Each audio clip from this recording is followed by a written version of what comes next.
That little youngin' up to something, he gon' roll when it's right. Ain't no question, they gon' make him take a soul in the night. Once he ran from automatics, he done chose. What's good, man? What's going on? What's poppin'? What's poppin'? Hey, for people that's watching this interview right now, they may not know who you are, who I got in front of the camera.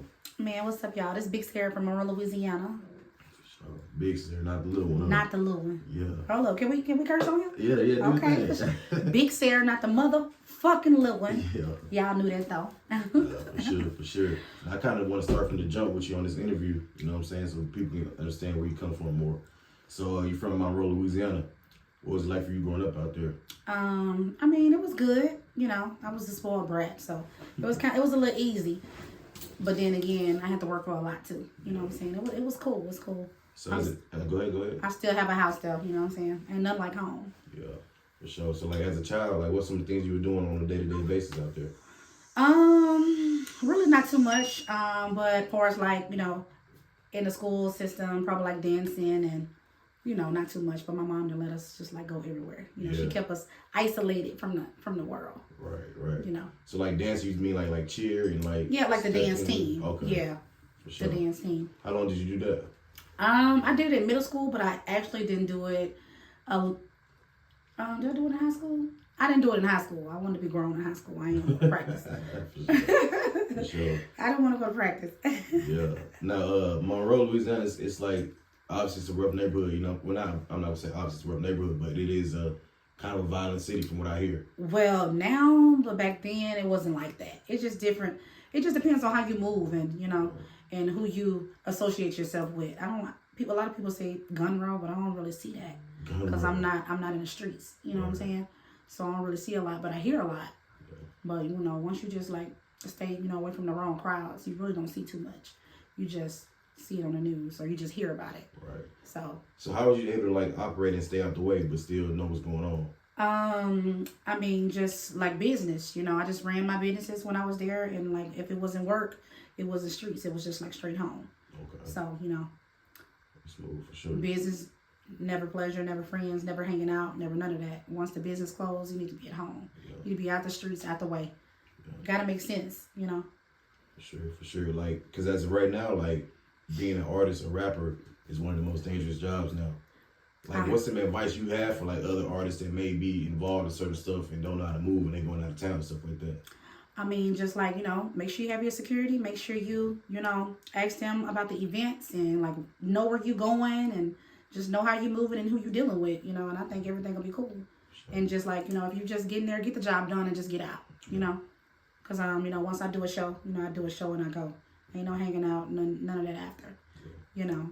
But you feel the vibe. You know where you need to be and where you don't need to be, you know. Sure, that's real. Now, so you lived in Monroe your whole childhood, or did you move somewhere?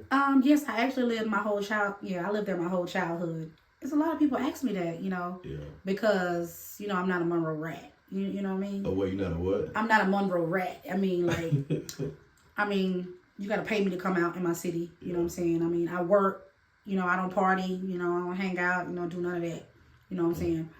I hold a lot of value. A lot of people, you know, if you just like, just work and just, you know, go home and just like stop partying, stop drinking, and stop hanging out with all these people, you'll hold value.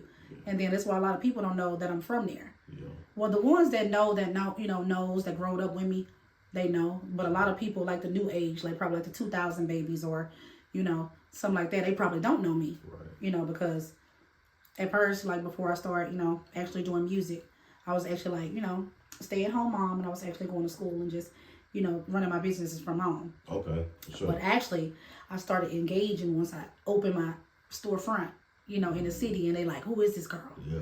You know what I mean? We'll get into that too, for sure. Oh, yeah, for sure. Okay, now you did say something, though. You said, like, when you stay out the way, you're not really outside that much, you hold your value. Oh, how do you feel about, like, artists that's outside majority of the time trying to push their music and stuff like that, strip clubs and things like that? Oh, yeah, I was nothing wrong with that. If you're just, like, networking and then, you know, just, like, connecting with other people. But, like, far as, like, if you know, not doing nothing and just, like, partying and not just, like, trying to go get a DJ your music or, you know, telling somebody that you know from the club owner, I'm about to pull up, can you play my record? Can't we? You know what I'm saying? But, yeah, that's cool. But like far as like partying and stuff like that, and you just not working, I don't think it's necessary. I mean, I don't do it. Sure. You know. Because you did. That's also you did say this. You said you get booked in your hometown. You know. Oh yeah. When you go to the club and you're partying there already for free, why would they book you? Is how I look at it. You know what I'm saying? Because I'm not saying, you know what I'm saying, like the people that go to the club just to turn up and just be there and they're artists. Why did they book me to come? No, why would I book that artist if we're gonna be here anyway?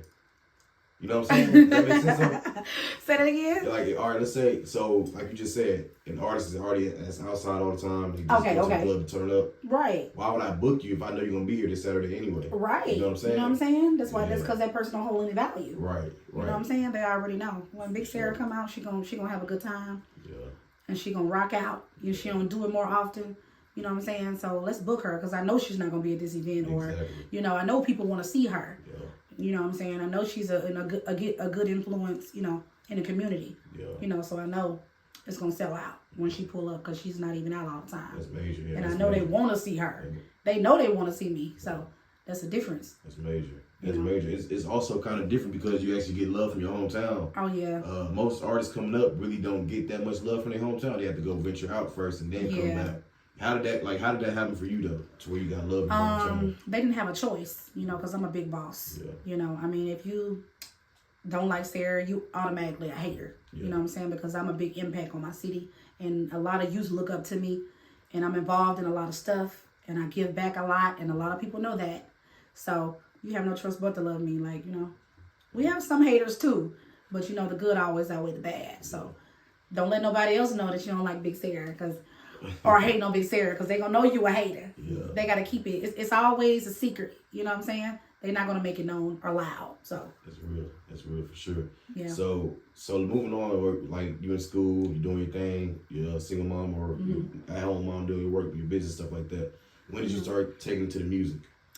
I started taking it to the music once I actually closed my storefront in my home city. Because I became the big fish. I had to move a certain way. Everybody depending on me.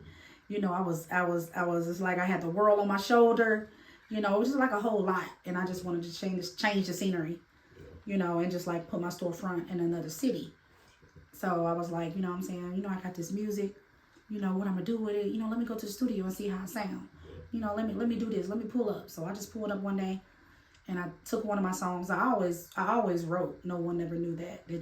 I write my thoughts out and I just put a beat behind it. That's real artistry though. That's real artistry. That little youngin' up to something, he gon' roll when it's right. Ain't no question they gon' make him take a soul in the night. Once he ran from automatics, he done chose not to fight. We gon'